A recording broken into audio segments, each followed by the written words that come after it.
അല്ല, ആ വിഷയത്തിൽ വിട്ടാറ്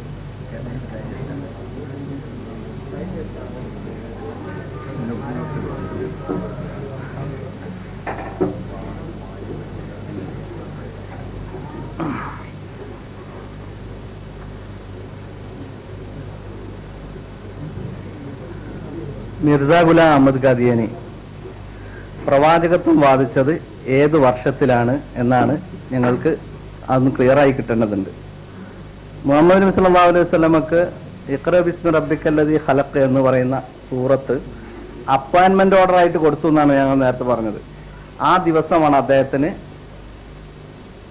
നബിത്വ പദവി ലഭിക്കുന്നത്.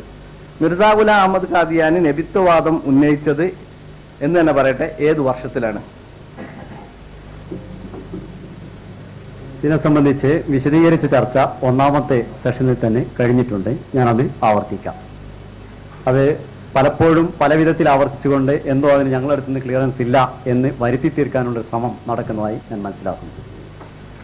ഹദരത്ത് മിർസ ഗുലാം അഹമ്മദ് അലൈഹി ഇസ്ലാമിന് 82 പ്രസിദ്ധീകരിച്ച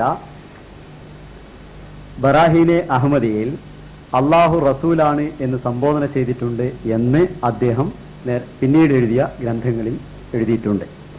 കൂടാതെ അദ്ദേഹത്തിന് നബി എന്ന് പറയുമ്പോൾ അദ്ദേഹത്തെ സംബന്ധിച്ചിടത്തോളം സ്വതന്ത്രമായൊരു പ്രവാചകത്വമാണ് ഇതേവരെ വന്ന പ്രവാചകന്മാർക്ക് ഉണ്ടായിട്ടുള്ളത്. മുമ്പൊരു പ്രവാചകനെ പിൻപറ്റേണ്ട ആവശ്യം അതിനില്ല.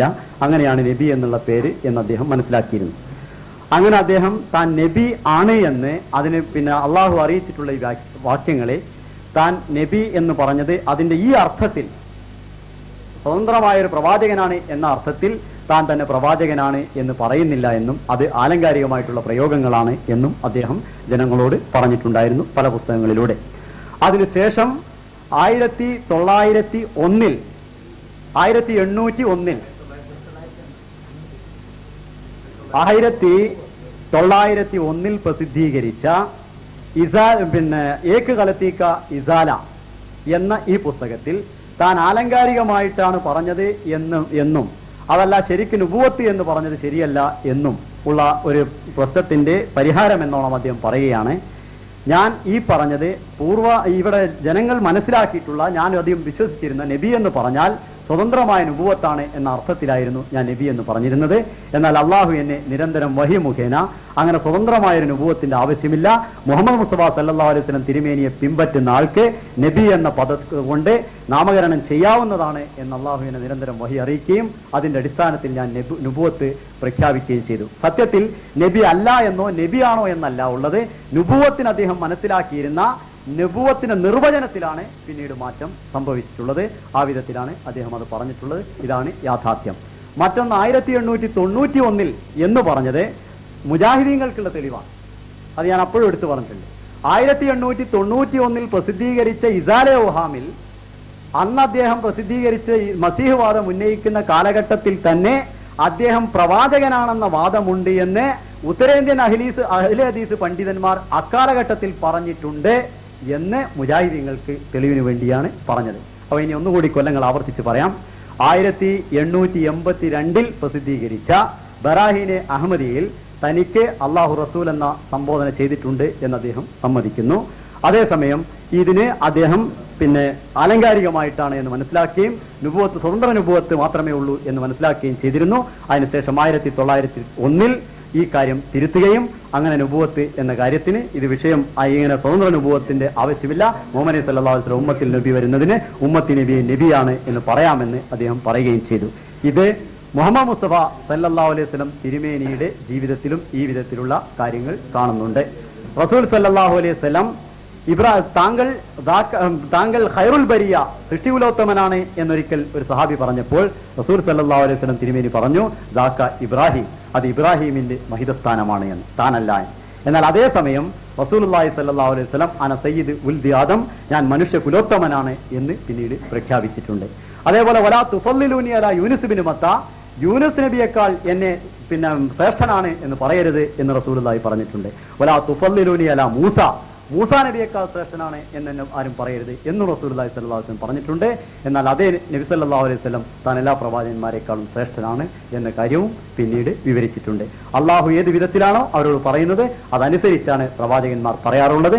അതിന് വിരുദ്ധമായിട്ടുള്ള ഒരു ജീവിത രീതി മിർസാ ഗുലാം അഹമ്മദ് അലൈഹി ഇസ്ലാമിന്റെ ജീവിതത്തിലും കാണാൻ സാധ്യമല്ല.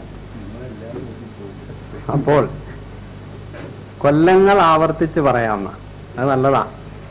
ഒരിക്കൽ പറഞ്ഞ കൊല്ലം പിന്നെ മാറ്റിയിട്ട് വേറെ കൊല്ലം പറയാ. ചോദ്യം ഒരു കൊല്ലാണോ രണ്ടൊല്ലാണോ എന്നൊന്നും ഇപ്പൊ വ്യക്തമല്ല. പിന്നെ ഇവിടെ പ്രവാചകൻ നബി റസൂൽ എന്നൊക്കെ പറഞ്ഞത് ആലങ്കാരികാണെന്നാ പറഞ്ഞത്. ആര് മിർസാ സാഹിബ് തന്നെ സംബന്ധിച്ച് തന്നെ നബി എന്നും റസൂൽ എന്നും ഒക്കെ പറഞ്ഞത് ആലങ്കാരികമായിട്ടുള്ള പ്രയോഗമാണ്. അപ്പൊ ശരിക്കുള്ള നബി അല്ല എന്ന് അവരംഗീകരിക്കുന്നു. നമ്മളോ തന്നെ പറയുന്നു അയാൾ ശരിക്കുള്ള നബി അല്ല. ഇവിടെ നമ്മളുടെ പ്രശ്നം കഴിഞ്ഞു. ഇപ്പൊ നമ്മൾ തർക്കല്ല. ഖാദിയാനികൾ പറയുന്നു അദ്ദേഹം ശരിക്കുള്ള പ്രവാചകനല്ല, മുസ്ലിങ്ങളും പറയുന്നു അദ്ദേഹം ശരിക്കുള്ള പ്രവാചകനല്ല, കള്ളപ്രവാചകനാണ് എന്നുള്ളതേ ഉള്ളൂ. അപ്പൊ ഈ ആലങ്കാരിക നബി എന്ന് പറയുന്നത് കൊണ്ട് എന്താണ് നിങ്ങൾ അർത്ഥാക്കുന്നത്? അതാണ് കിട്ടേണ്ടത്. ആലങ്കാരിക നബി റസൂല് എന്നൊക്കെ പറയുമ്പോ അദ്ദേഹം തന്നെ പറഞ്ഞ മുഹദ്ദസ് മുൽഹം എന്നാണോ? ഞങ്ങളൊക്കെ മുൽഹമും മുഹദ്ദസുമാണ്. അപ്പൊ ആലങ്കാരിക നബി എന്താണെന്നും ഈ ആലങ്കാരിക നബിത്വം തന്നെ അദ്ദേഹത്തിന് എന്താണ് കിട്ടിയിട്ടുള്ളത്? വിശുദ്ധ ഖുർആനിൽ ഇങ്ങനെയുള്ള ഒരു ആലങ്കാരിക നബി അംഗീകരിക്കണം എന്ന് പറഞ്ഞിട്ടുണ്ടോ? ഇതാണ് കിട്ടേണ്ടത്. ഒരു പൊട്ടംകളി കളിക്കുന്ന പോലെ തോന്നുന്നു. ഞാൻ അവിടെ വിശദീകരിച്ച് പറഞ്ഞു, താൻ നുബൂവത്ത് നബിയാണ് എന്ന കാര്യത്തിലല്ല മാറ്റം വരുത്തിയത് എന്നും നുബൂവത്തിന് താൻ മനസ്സിലാക്കിയ നിർവചനത്തിലാണ് മാറ്റം വരുത്തിയതെന്നും അടിവരയിട്ട് പറഞ്ഞു. തന്നെ നബിയാണ് എന്ന് തുടക്കത്തിൽ തന്നെ സംബോധന ചെയ്തിട്ടുണ്ട് എന്നും 1901 വരെ നബി എന്നുള്ളത് കൊണ്ട് സ്വതന്ത്ര നുബൂവത്താണ് എന്നാണ് ഉദ്ദേശിക്കപ്പെടുന്നത് എന്ന് മനസ്സിലാക്കിയ അദ്ദേഹം തന്റെ ആ നിർവചനം ആലങ്കാരികമായി പറഞ്ഞിരുന്നുവെങ്കിലും അത് പിന്നീട് അദ്ദേഹത്തിന് അള്ളാഹു അറിയിച്ചതനുസരിച്ചും അദ്ദേഹത്തിന് മനസ്സിലായതുമനുസരിച്ച് അങ്ങനെ ഒരു നിർവചനം ഇല്ല എന്നും ജിസ് ജഗ മേനെ നുബൂവത്ത് യാ റിസാലത്ത് സെ ഇൻകാർ കിയാ ഹെ വഹാ തശ്രീ നുബൂവത്ത് മുറാദ് ഹെ. ഞാൻ എവിടെയെല്ലാം നുബൂവത്തിനെയും റിസാലത്തിനെയും സംബന്ധിച്ച് നിഷേധിച്ചിട്ടുണ്ടോ അവിടെ ശരീഅത്തോടു കൂടിയുള്ള ശരീഅത്തോടു കൂടിയുള്ള പ്രവാചകത്വത്തെയാണ് നിഷേധിച്ചിട്ടുള്ളത് എന്ന് ഏക് ഗലത്തീക ഇസാല എന്ന ഗ്രന്ഥത്തിൽ 1901 അദ്ദേഹം എഴുതിയിട്ടുണ്ട്.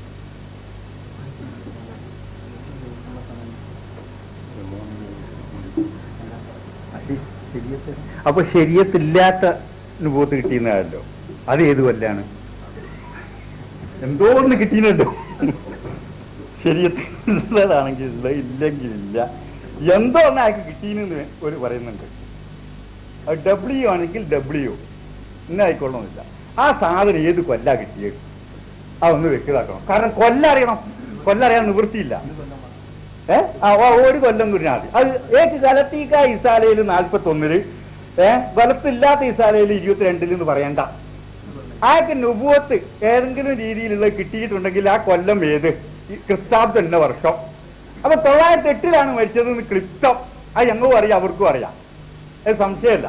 പക്ഷെ നുബുവത്ത് കിട്ടിയ ഏത് കൊല്ലാണ് എന്ന് വ്യക്തമാക്കാൻ അവർക്കുള്ള പ്രയാസം നിങ്ങൾക്ക് തിരിയില്ലാച്ച ഞങ്ങൾക്ക് തിരിയും.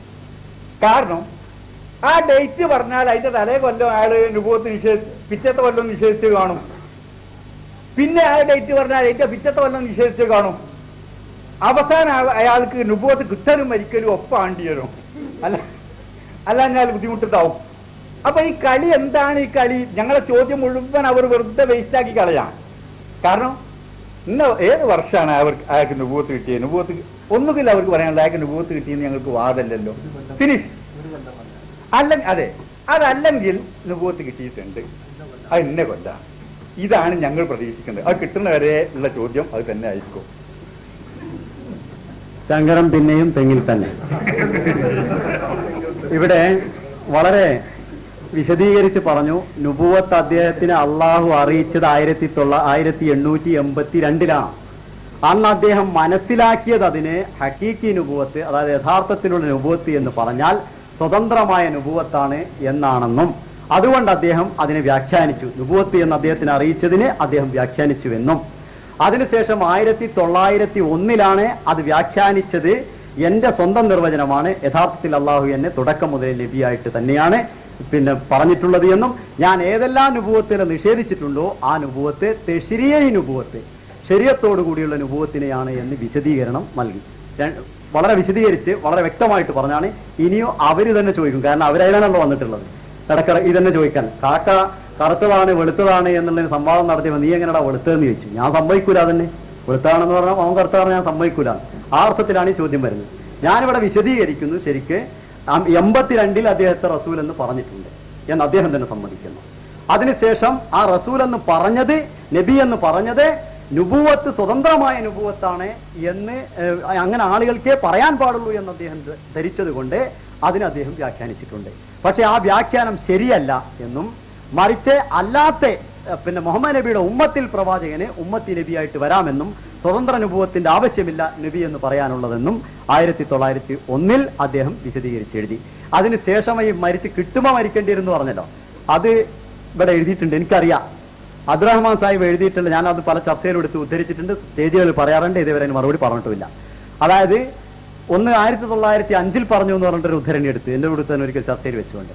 അപ്പൊ അത് പറഞ്ഞ എന്താണ്, ഞാൻ പിന്നെ പഴയതോ പുതിയതോ ആയ ഒരു നബിയും വരികയില്ല എന്ന, പഴയ ശരീഅത്തിൽ നബി വരാമെന്നാണ് മുഹീദ്ദീൻ ഇബ്നു അറബി പറയുന്നത്. എന്നാൽ പഴയതോ പുതിയതോ ആയ ഒരു പിന്നെ നബിയും വരികയില്ല എന്നാണ് എന്റെ പക്ഷം എന്ന് മിർസാ സാഹിബ് പറഞ്ഞു എന്ന് മൽഫൂദാത്തിന്റെ 5ാം വാളിൽ പറഞ്ഞു എന്ന് ബ്രഹ്മസ എഴുതിയിട്ടുണ്ട്. എന്നാൽ അതിനുശേഷം മഗർ ഹദ്റത്ത് സല്ലല്ലാഹു അലൈഹി വസല്ലം കി നികാസെ ജോ നുബുവത്തെ വോ ജായിസ്, എന്നാൽ നബി സല്ലല്ലാഹു അലൈഹി വസല്ലമയുടെ പ്രതിബിംബമായി വരുന്ന നുബുവത്ത് അനുവദനീയമാണ് എന്നുകൂടി എഴുതിയിട്ടുണ്ട്. ഒരു അടിക്കുറിപ്പിന്റെ ഒരു വാരം കൂടി, ബാക്കി ഒരു സെന്റൻസിന്റെ ബാക്കി കൂടിയാണ്. അതാണ് കട്ട് ചെയ്തിട്ട് ബാക്കി എഴുതി. അങ്ങനെ മരിച്ചപ്പോൾ കിട്ടുമ്പോൾ തന്നെ പറയാൻ വേണ്ടി കുറെ സാധനങ്ങൾ ഉണ്ടാവും. പക്ഷെ എന്ത് പറഞ്ഞാലും ജിസ് ജിസ് ജഗ മേനെ നുബുവത്ത് യാ റിസാലത്തെ ഇൻകാർ കിയാ ഹേ വഹാ തശ്രീഈ നുബുവത്ത് മുറാദ് ഹേ, എവിടെയെല്ലാം ഞാൻ നുബുവത്തിനെയും റിസാലത്തിനെയും നിഷേധിച്ചിട്ടുണ്ടോ അവിടെ ശരീഅത്തോടു കൂടിയുള്ള റിസാലത്തും നുബുവത്തുമാണ് എന്ന് ഖണ്ഡിതമായി ഇതിന് തീരുമാനം ഹദ്റത്ത് മിർസാ ഗുലാം മുഹമ്മദ് അലൈഹി സ്വലാം തന്റെ ഏക് ഗൽത്തി കാ ഇസാല എന്ന ഗ്രന്ഥത്തിൽ 1901 വ്യക്തമാക്കിയിട്ടുണ്ട്.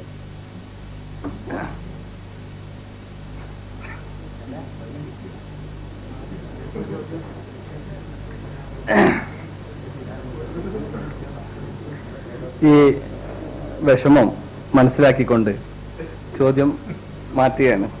അതായത് ഇത് ഇന്നുണ്ടായ വിഷമല്ല.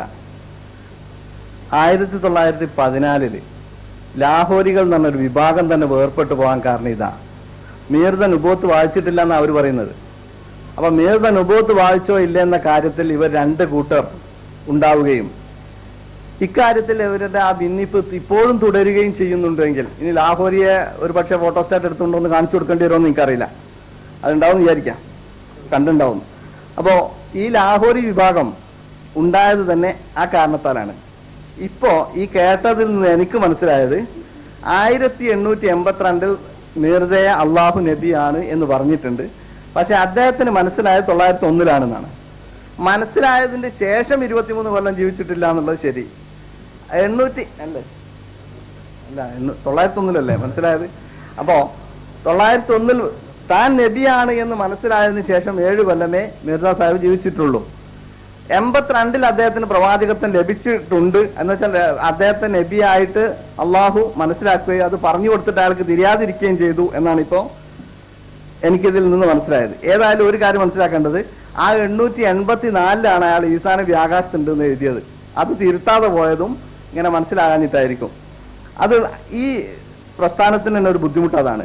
എല്ലാം ഓരോ അക്കം പറയുന്നിടത്ത് പോലും ഒരുപാട് നേരം പറയേണ്ടി വരിക. കൃത്യമായിട്ട് പറയാൻ കഴിയാത്ത എന്തുകൊണ്ടാണ്? അത് പറയാനുള്ള ബുദ്ധിമുട്ട് നമുക്ക് മനസ്സിലാക്കാൻ കഴിയുന്നതാണ്. ഇവരുടെ എല്ലാ വ്യാഖ്യാനങ്ങളാണ്. ഒരു പ്രകടമായിട്ടുള്ള ഒരു കാര്യം പോലും അത് വ്യാഖ്യാനിച്ചുകൊണ്ട് മാത്രമേ, അതായത് ഈ മലയാളത്തിൽ അതായത് എന്നുള്ള ഒരു വാക്കുണ്ടായിട്ടാണ് ഇവർ കഴിച്ചിലായി പോകുന്നത്. ഏതായാലും ചോദ്യം മാറ്റി പറയുന്നത്, ഈ കാദ്യാനി ആകാതെ തന്നെ ഒരാൾക്ക് സ്വർഗത്ത് പോകാമെന്ന് പറഞ്ഞിട്ടുണ്ടല്ലോ, ഇവിടെ ഞാൻ നേരത്തെ പറഞ്ഞു. അങ്ങനെയുള്ള വിശ്വാസം നിങ്ങൾക്കുണ്ടെങ്കിൽ പിന്നെ മറ്റുള്ളവരെ നിങ്ങൾ കാദ്യാനിസത്തിലേക്ക് ക്ഷണിക്കുന്നത് എന്തിനാണ്?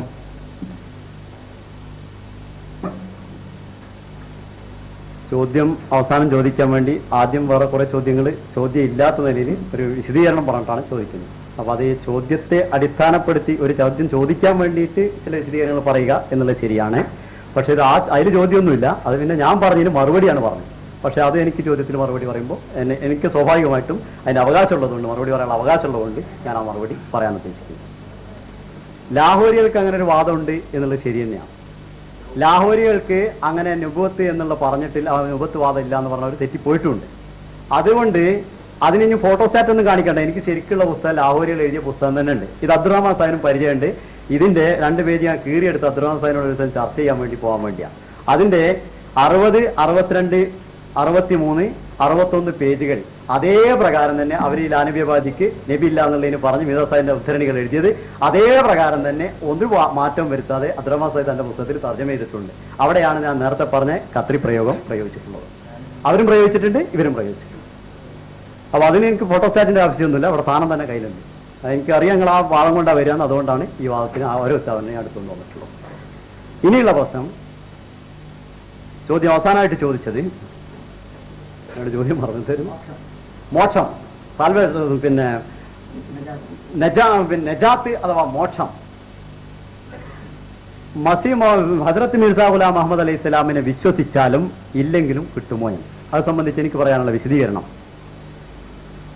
ഹദ്റത്ത് മസീമദ് അലൈഹി സ്വലാത്തു വസ്സലാമിനെ വിശ്വസിച്ചു എന്ന കാരണത്താൽ ഒരിക്കലും മോക്ഷം കിട്ടുകയില്ല. മോക്ഷം എന്നുള്ളത് അള്ളാഹുവിന്റെ കയ്യിലുള്ളതാണ്. മസീമദ് അലൈഹി സ്വലാത്തു വസ്സലാമിനെ വിശ്വസിക്കുകയും അതനുസരിച്ച് പ്രവർത്തിക്കുകയും ചെയ്ത ഒരാൾക്ക് മോക്ഷം നൽകുകയോ നൽകാതിരിക്കുകയോ ചെയ്യുവാനുള്ള അവകാശം അള്ളാഹുവിനുണ്ട്. ഈ അർത്ഥത്തിൽ ഒരു അഹമ്മദിക്ക് മോക്ഷം ലഭിക്കുമെന്ന് അള്ളാഹുവിന് കൊടുക്കുന്ന ആ മോക്ഷത്തെ സംബന്ധിച്ച് നമുക്ക് പറയാൻ നിവൃത്തിയില്ല. ഇന്നല്ലദീന ആമനു വല്ലദീന ഹാദു വന്നസാറ വസാബീന മൻ ആമന ബില്ലാഹി വൽ യൗമിൽ ആഖിരി ഫലഹും അജ്റുഹും ഇൻദ റബ്ബിഹിം വലാ ഖൗഫുൻ അലൈഹിം വലാ ഹും യഹ്സനൂൻ. വിശ്വസിച്ചവരും യഹൂദികളും സാബികളും അവർക്കെല്ലാവർക്കും ഒന്നിനെ സംബന്ധിച്ചും യാതൊരു വിധത്തിലുള്ള ഭയവും ഇല്ല, അവർക്ക് മോക്ഷമുണ്ട് എന്ന് വിശുദ്ധ ഖുർആനിൽ മനസ്സിലാവുന്നു. അത് ഏതൊരു അർത്ഥത്തിലാണോ ഉപയോഗിച്ചിട്ടുള്ളത്, അതിന്റെ അർത്ഥം ആമനു എന്ന് പറഞ്ഞത് ഏതൊരു അർത്ഥത്തിലാണോ ആ അർത്ഥത്തിൽ അഹമ്മദിയ ജമാഅത്തിനെ വിശ്വസിക്കുന്ന കാര്യത്തിലും ഈ അർത്ഥത്തിൽ തന്നെയാണ് ഞങ്ങൾ അത് എടുക്കുന്നത്. അഹമ്മദിയ ജമാഅത്തിൽ വിശ്വസിക്കാത്ത ഒരാളെ ഹുജ്ജത്ത് പൂർത്തിയാകാതെ അയാൾക്ക് ആ കാര്യം കിട്ടാത്ത നിലയിൽ അയാൾ എവിടെയെങ്കിലും വെച്ച് മരിച്ചു പോവുകയോ അയാൾക്ക് ഈ കാര്യം മനസ്സിലായി ന്യായപൂർത്തീകരണം നടക്കാതിരിക്കുകയോ ചെയ്ത ഒരാളെ ഏതെങ്കിലും വെച്ച് ആളെ സ്വർഗത്തിലേക്ക് പറഞ്ഞയക്കില്ല, അയാളെ നരകത്തിലേക്ക് വിടുള്ളൂ എന്ന് അള്ളാഹുവിന്റെ കാര്യം എടുത്ത് ഇവിടെ സ്വർഗവും നരകവും തിരിച്ചു കൊടുക്കാൻ ഞങ്ങളിവിടെ വയൽ നടത്തുമ്പോൾ സ്വർഗത്തിന്റെ നടുക്കത്തെ മുറി അലോട്ട് ചെയ്യുന്ന മുസ്ലിയാക്കന്മാരെ ഞാൻ കണ്ടിട്ടുണ്ട്. ആ വിധത്തിലുള്ള പരിപാടി ഞങ്ങൾക്കില്ല. മോക്ഷം അള്ളാഹുവിന്റെ കയ്യിലാണ്. അത് അഹമ്മദിയായി ജീവിക്കുന്ന ഒരാൾക്ക് മോക്ഷം കിട്ടും, അതിനുള്ള മാർഗങ്ങളുണ്ട് എന്ന കണക്കിലാണ് ഞങ്ങൾ അഹമ്മദികളായി ജീവിക്കുന്നത്. അഹമ്മദിയത്തിനെ മനഃപൂർവ്വം നിഷേധിച്ചുകൊണ്ട് ഒരാൾ ജീവിക്കുന്നുവെങ്കിൽ അതിനെ ഒരിക്കലും അത് വിശ്വസിക്കേണ്ടതില്ല എന്ന് മനഃപൂർവ്വം നിഷേധിച്ചുകൊണ്ട് ആ തെളിവുകളെ വിശുദ്ധ ഖുർആന്റെ തെളിവുകളെ നിഷേധിക്കുന്നുവെങ്കിൽ ആ വിശുദ്ധ ഖുർആന്റെ തെളിവുകളെ നിഷേധിക്കുന്നത് കൊണ്ടും അദ്ദേഹത്തിന്റെ നിഷേധം കൊണ്ടും അദ്ദേഹത്തിന് മോക്ഷം കിട്ടുമെന്ന് നേർക്ക് നേരെ നമുക്ക് വിശ്വസിക്കാൻ നിവൃത്തിയില്ല. അള്ളാഹു എന്താ ചെയ്യാന്നുള്ളത് അള്ളാഹുവിനെ അറിയുന്നു.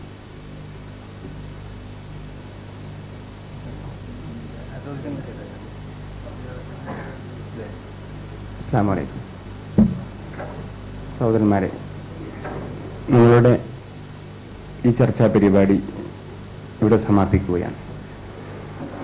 അൽഹംദുലില്ലാഹ്, വളരെ സുപ്രധാനമായി പല വിഷയങ്ങളും ഇവിടെ ചർച്ച ചെയ്യപ്പെട്ടു കഴിഞ്ഞു. ആ ചർച്ചാ വിഷയത്തിൽ സത്യം വേർതിരിച്ചറിയാനും സത്യമാർഗം പിന്തുടരുവാനുമുള്ള തീരുമാനമെടുക്കേണ്ടത് ഓരോരുത്തരുമാണ്. കേരളത്തിലെ മുജാഹിദ് പ്രസ്ഥാനത്തിന്റെ ആധികാരിക നേതൃത്വമൊന്നുമല്ല, കേന്ദ്ര നേതൃത്വമൊന്നുമല്ല ഈ പരിപാടി സംഘടിപ്പിച്ചത്. ഇവിടെ ബാനറിൽ പറയുന്നത് പോലെ മാങ്കാവിലുള്ള ഒരു ISM യൂണിറ്റ് മാത്രമാണ്. ആ യൂണിറ്റിലെ പ്രവർത്തകന്മാർ ഇത്തരം ഒരു വലിയ സംരംഭത്തിന് നേതൃത്വ പങ്കാളികളായതിൽ അവർക്ക് അനൽപമായ സന്തോഷമുണ്ട്.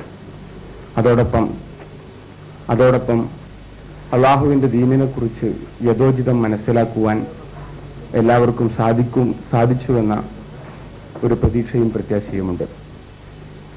നമുക്ക് ആത്മാർത്ഥമായി ഈ പരിപാടിയിൽ അള്ളാഹു സുബ്ഹാനഹു തആലയോട് പ്രാർത്ഥിക്കാം. ഇഹ്ദിനസ് സിറാത്തൽ മുസ്തഖീം, ഇഹ്ദിനസ് സിറാത്തൽ മുസ്തഖീം, ഇഹ്ദിനസ് സിറാത്തൽ മുസ്തഖീം. ربنا لا تزغ قلوبنا بعد إذ هديتنا وهب لنا من لدنك رحمة إنك أنت الوهاب. وآخر دعوانا الحمد لله رب العالمين. السلام عليكم ورحمة الله. ഈ ചർച്ചാ പരിപാടി ഇവിടെ അവസാനിച്ചതായി അറിയിച്ചു. ഒരു മിനിറ്റ്.